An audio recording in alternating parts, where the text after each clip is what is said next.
पलामू, हाय तेरी यही कहानी। आंचल में है दूध, आंखों में पानी। बुनियादी सुविधाओं के लिए खून के आंसू रो रहा है ये प्रमंडल। पिछड़ेपन से अधिक पीड़ा अपने बेटों की उपेक्षा की है यहाँ की धरती को।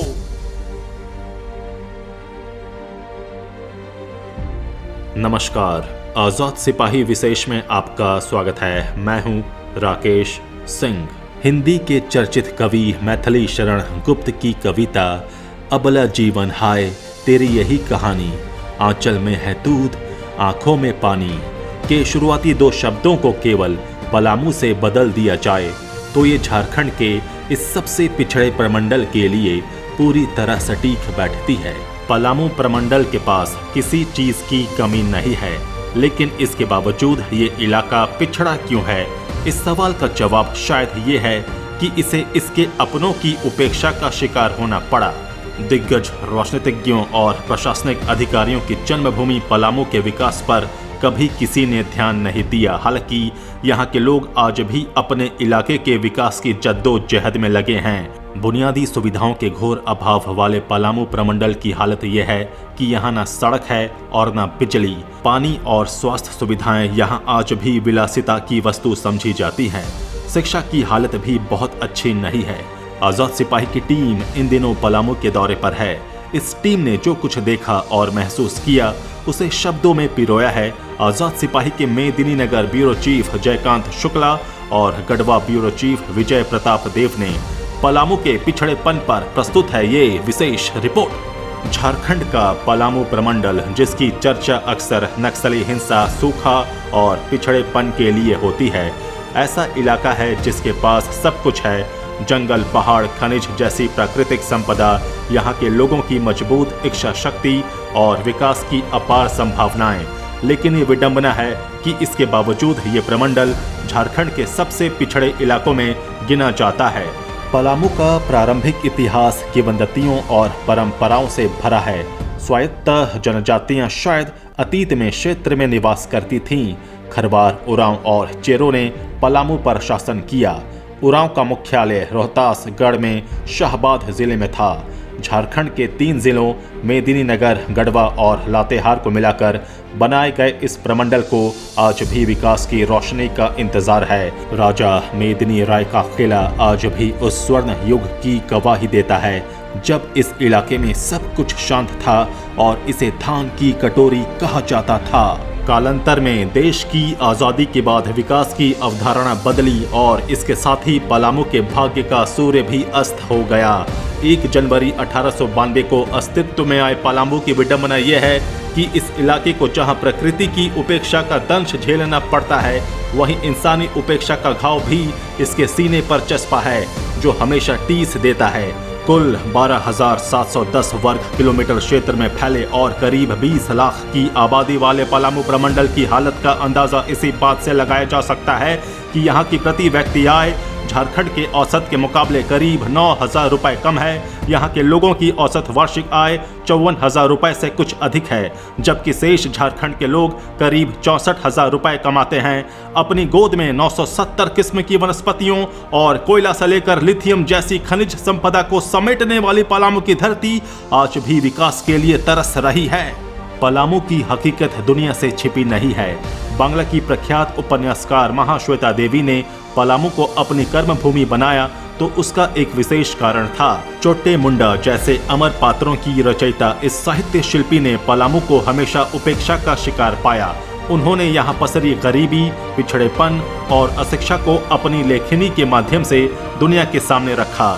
लेकिन दुर्भाग्य है कि पलामू की हकीकत बहुत अधिक नहीं बदली। पलामू के पिछड़ेपन का बड़ा कारण अपनों की उपेक्षा है।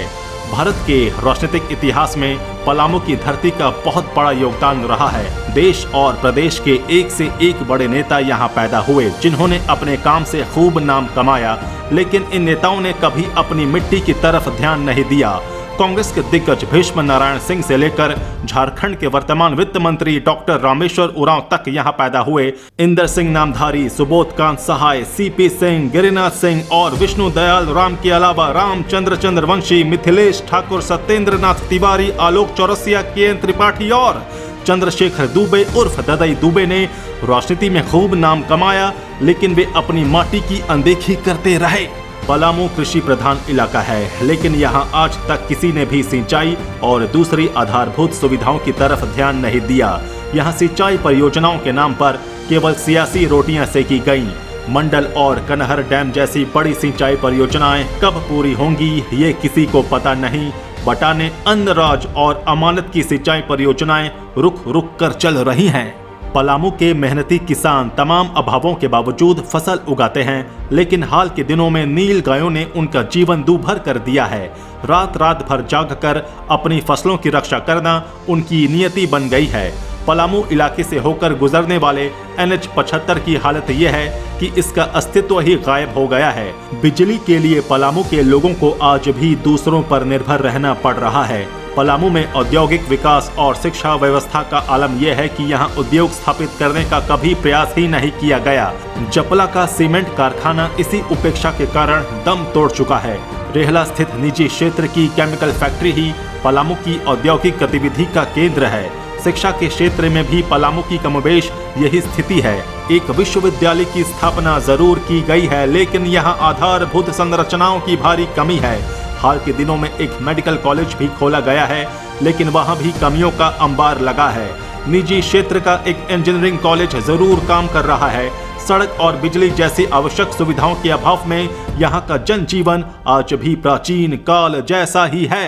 आर्थिक गतिविधियों के अभाव में पलामू प्रमंडल के विकास की गाड़ी रुकी पड़ी है, लेकिन अपने बेटों की चुप्पी का दर्द पलामू की धरती को अधिक है।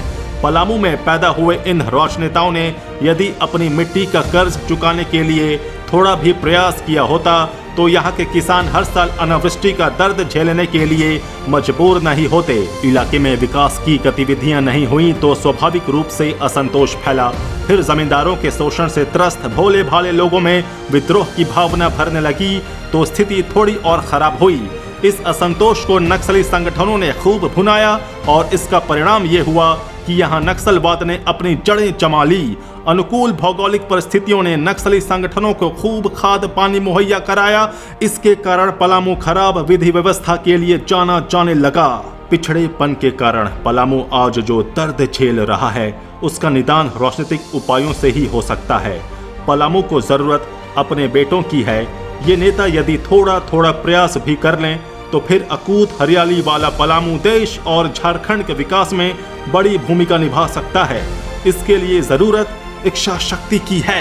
आजाद सिपाही के विशेष में अभी इतना ही। खबरों की और भी अधिक जानकारी के लिए आप पढ़ते रहिए अपना लोकप्रिय दैनिक अखबार आजाद सिपाही। आप हमारे इस YouTube चैनल को जरूर सब्सक्राइब करें। आप हमारे Facebook पेज को भी जरूर लाइक करें। जुड़े रहिए आजाद सिपाही के साथ। धन्यवाद।